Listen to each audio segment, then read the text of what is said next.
Kim Chiu, Malabordes Queen atake sa upcoming serye. Yung tapang at mapang-akit na kaseksyan daw ni Kim sa serye nila ni Paolo Abilino. Habang gumigiling ito ay tila Malabordes Queen na naginampanan ni Vilma Santos noong 1977. Sexy yan din noon si Ate V at takot sa eksenang paggiling-giling pero kinaya at lumabas ang tunay na husay sa pag-arte. Sa panahon ni Kim ngayon, baka mas lalo pang tumingkad ang kanyang pag-arte. Ako okay na sa akin yung maging burlesque queen noon kaysa naman yung atake. Ayan. Pero ang galing ni Kim nakuha niya.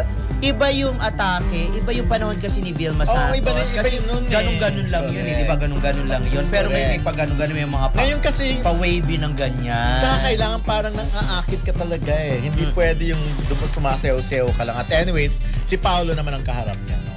At saka for sure, tinuruan niya ni Paolo. Kumbaga, minotivate na rin ni Paolo yan. At saka diba? At saka ng mga director. At si Kim naman, I'm sure inay din naman yung kanyang kaseksihan. Kaya di ba confident siya na mag-two-piece, confident siya na finally ay magpa-sexy na sa mga kalendaryo. Yes. At confident siya magpakita na siya ng wet packs. Yung kalahati ng wet packs pisngi, niya. kumbaga. O yung pisngi ng kanyang wet packs. Confident siya.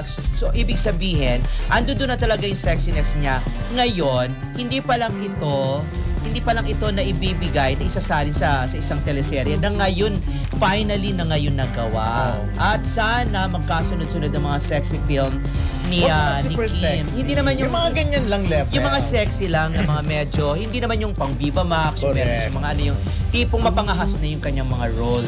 Kasi di ba natatandaan mo, naloka nga ako nung etiquette of the mistress. The mistresses. Parang ganun, etiquette of the mistress. Di ba parang bakit kasama si Kim dyan? Anong gagawin ni Kim? Kasi medyo kasi yung title. Gumanap siya kasing kept woman siya doon. Parang batang kept woman. Batang kept woman na galing sa Cebu. Yun. Pero wala naman siya ginawa. Ang ganda rin ang role niya to. Para siyang victim na ng mga circumstances din. Parang gano'n. Hindi naman yung parang ginusto niya talaga eh. Na maging the other woman. Ito kabang-abang na to itong teleserye na to dahil ngayon pa lang makikita mo na yung pinaka-core nung acting. Ibig sabihin yung pinaka bottom nung kung anong pinanggagalingan nung mga eksena, yung character nila. Kung halimbawa, diba, actually parang si Paolo nga lang ang nandun, diba? Kasi tinatanong nga nung time na kung kailangan ba nandun si Paolo sa scene. Kasi pwede naman talagang daya-dayain sa shooting or sa taping. Pwedeng si Kim lang yung kinukunan habang wala namang ibang tao. Kasi very sensitive. So, nung ginano na ni Kim, tinanggal yung bra. Siyempre meron pa rin isang bra. Meron takip yun. Nung ginano naman ni Kim, siyempre merong merong skin tone na anong tawag doon na tube. Skin tone na tube yun. At saka sa technology ngayon, na yun natatanggal na yun, na-edit na yun, yung mga ganyan. Paano natatanggal? Buburahin yung bubi? Oo, hindi. Buburahin yung nakatakip, like yung skin tone. Parang si Ding Dong Dantes. Na nakaano naman pala si Ding Dong Dantes naka-skimpy na skin tone tapos binura na lang. Yes. Pwede naman talaga noon na, lalo na ngayon, di ba? Pero ngayon kasi malakas na rin ang loob ng iba. Mas gusto nilang totoong-totoo na. Yes, Dante Balboa is watching El Nanis. Hi, Dante. At kahapon nga tama ba ako? Isang araw. Na-guest siya ng Marisol Academy. At napakahusay na artista din ito. At saka, ang dami niyang ginawa. As in, napakatalino. Nag-aral, nagturo. Tapos marami, nag-produce ng pelikula. Tapos ngayon director siya nung pelikulang 8,000 piso. Yun, 8,000 piso na dati. Panoorin mo yun, Oo nga Gusto mo bang passes ngayon? Passes? Wala na passes ngayon. Hindi ako nakapanood nung play, pero ngayon baka makakapanood na after Undas. Sana mabutan natin yan sa after ng Undas. Yun. Well, anyways, katulad kanina, parang sulat ko nga, ngayon, tama bang tawagin si Paolo Abilino na Bakod King? Bakod King? Wag naman. Parang pangit naman. Kasi todo bakod nga daw Hindi naman. Ako ayokong tawagin si Paolo kasi parang parang inilalayo mo. Kasi di ba parang ganun yung nangyari nga. Di ba parang halimbawa nung nasa Canada, halos hindi talaga nangyari ang gusto ng iba dahil because of Paolo. Ako parang positive naman ang dating sa akin ng ganung chika. Siguro sa akin, ano lang siya, parang ano ba, mag-isip ako mamaya, para kasi supportive jowa. Supportive jowa at hindi naman yung parang, pwede sabihin, in love jowa. Ganon. Ayan, sabi nga ni Rebel Starkey, magandang abs ni Kim Chu. Yes naman. Okay. Shalyn Penkian, yes. Vilma Santos talaga si Kim. Hello po Sir Ray, Sir Donald watching from Dubai. Hi sa mga taga Dubai, of course. And si Weng Ayung, wala daw si Pao ng kuna na eksena na yan. Si Derek lang afar. Si Direk lang afar. Walang ibang tao. Yun. Hello Ray Daniel from Leah Gurp. Tanong natin yun sa press con. Of course, very protective si Paolo kay Kim. Protective jowa. Wag naman yung bakod. Kasi parang ibig sabihin, parang wala namang makakalapit kay Okay Kim. lang yung bakod pag nasa audience. Oo, ganon. Howie boys kumbaga nung araw. Howie boys. Okay ito na. Pero, dudugtungan ko lang yan. Pero ito talaga yung makikita mo talaga sa, hindi ko alam kung paano trinit ni Paolo yung kanyang mga ex. Pero dito kang ngayon kasi parang naglalabasan na para talagang gusto lang ni Paolo na meron talaga silang moment, sila ni Kim, na hindi pwedeng pakialaman ng iba. Na hindi pwedeng, dapat sila lang.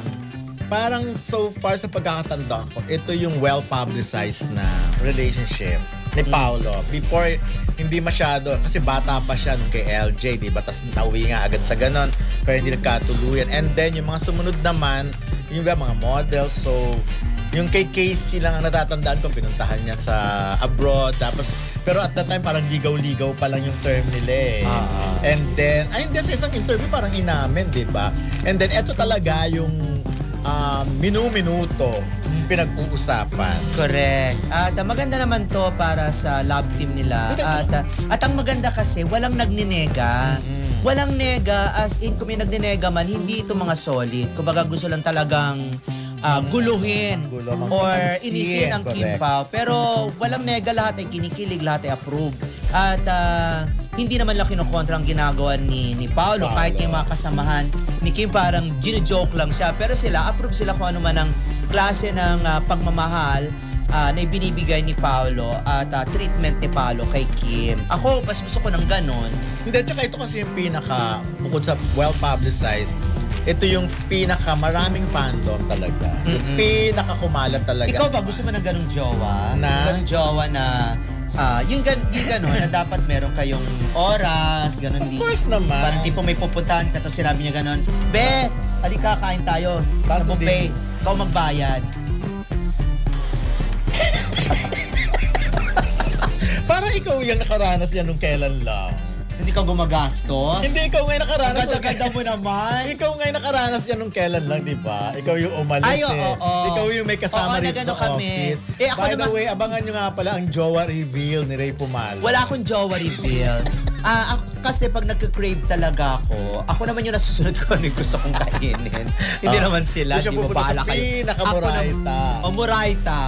Yung mga karinderi na may mga langaw-langaw, may bawa. Hindi, pero yun na nga. Shoutout kay Melody Maranan, alam mo na. Melody Maranan. At ito na nga, ayun sabi, Reverend Starkey, Paolo's relationship with Kim is well publicized because Kim is famous and popular. And syempre si Paolo din naman. Bebe Kalinsag, protective, supportive, at napaka-generous ni Pao, which is true. Parang, hindi ko alam ito ba, ano ba sila? Nag-share ba sila sa isa't isa kapag kabayaran? Parang feeling ko walang ganun si Paolo. Pero si Kim kasi sa interview noon, parang okay sa kanya yon. Wag daw on a first date. I mean, kung niyaya mo siya, di ba dapat naman ganun, kung sino yung nagyaya, yun ang ang magbabayad. And then after that, pag lagi na kayo nagkikita, pwede na kayong 50-50 or pwede namang ngayon ako, next time ikaw. Pero parang si Paolo yung tipo ng walang ganon. Parang okay na ako na ganon. Siguro kapag siguro ng isang babae, ni Kim, na ako naman, Ano bang tawagan nila? Ako naman, ganyan-ganyan. O, ako naman, di siguro, pag ipinilit, o sige, ikaw na nga.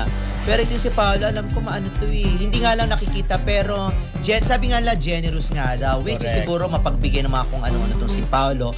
Or mahilig siya sa mga letters or something, sa mga card. Baka yun na binibigay kay Kim.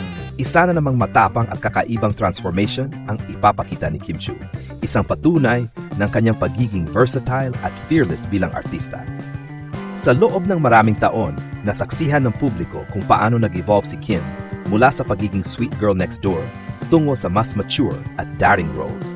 Kung sa bagong serye niya ay magpapakita siya ng burlesque queen-inspired persona, makikita rito ang kanyang handang sumubok ng mga makabagong at mapangahas na karakter. Hindi lang para magpasikat, kundi para patunayan na kaya niyang magpakadaring ng may lalim, class, at artistic purpose. Ang ganitong klaseng atake ay pwedeng magbigay ng bagong kulay sa kanyang career.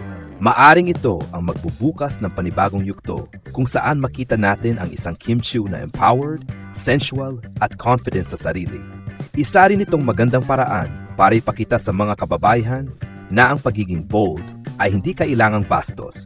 Maaari itong maging simbolo ng lakas ng loob at pagkakaroon ng sariling kontrol sa katawan at identidad. Kung si Kim ay muling makakatambal dito si Paolo Avellino o ibang leading man, siguradong magiging mas intense at dramatic ang mga eksena. Sa ngayon, mukhang marami na naman ang aabang sa proyektong ito dahil tuwing gumagawa ng bagong karakter si Kim Chiu, lagi itong pinag-uusapan at inaabangan ng publiko. Sa kabuuan, kung mala-burlesque queen nga ang role niya, ito ay hindi lang tungkol sa sensuality, kundi sa transformation, artistry, at tapang ng isang babaeng patuloy na hinuhubog ang sarili bilang isang tunay na reyna ng showbiz. Maaring may dagdag sa balitang ito ang detalye kung paano pinaghahandaan ni Kim Chiu ang kanyang mala-burlesque queen role, pati na rin ang reaksyon ng mga netizen at kapwa-artista. Ayon sa mga malalapit sa produksyon, puspusan ang ginagawang paghahanda ni Kim Chiu para sa kanyang bagong karakter. Dumadaan siya umano sa dance workshops, performance training, at personality development upang maipakita ang tamang grace, confidence, at intensity ng isang modernong burlesque queen.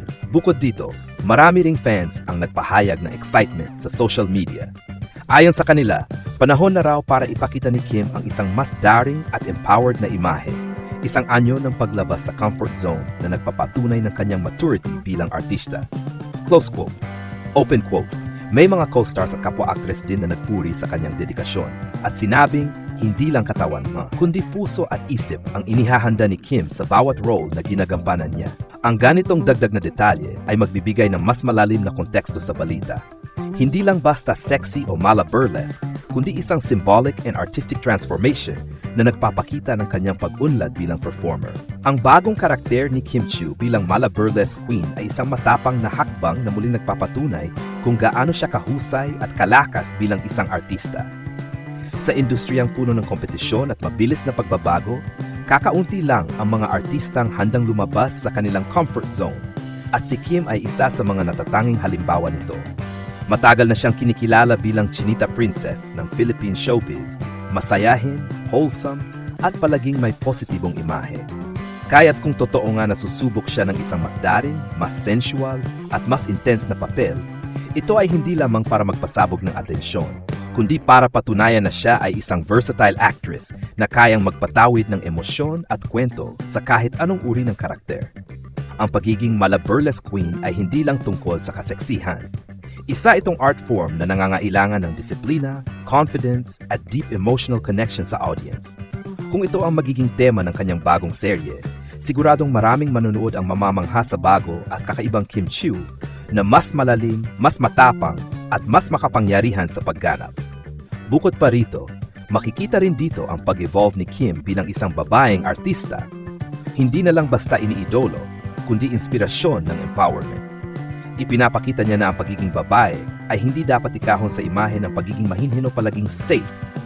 Maari kang maging sexy pero may respeto, maging daring pero may direksyon, at maging matapang pero totoo sa sarili.